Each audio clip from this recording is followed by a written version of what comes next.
বন্ধুরা, আজকের বিষয় হলো জালালউদ্দিন রুমির এমন এক কবিতা যা আমাদের আত্মাকে ছুঁয়ে যাবে।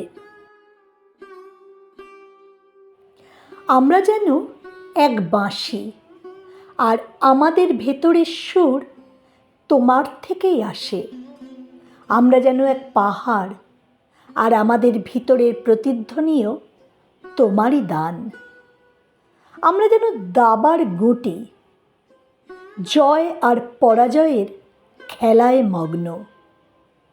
আমাদের জয়ও তোমার থেকে, পরাজয়ও তোমার থেকেই।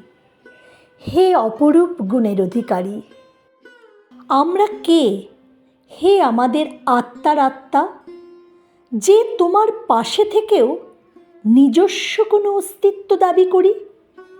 আমরা এবং আমাদের সমস্ত অস্তিত্ব আসলে এক গভীর অনস্তিত্ব মাত্র। তুমি সেই পরম সত্তা, যিনি ক্ষণস্থায়ী সব কিছুর মধ্যে নিজেকে প্রকাশ করো। আমরা সবাই সিংহের মতো, কিন্তু পতাকার উপর আঁকা সিংহ।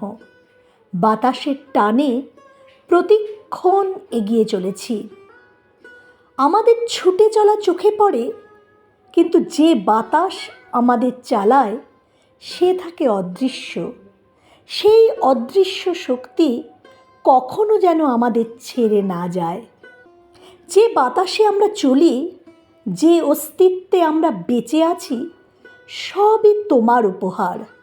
তাই আমাদের সমগ্র সত্তা তোমারই সৃষ্টি, তোমারই হও বলার অলৌকিকতা।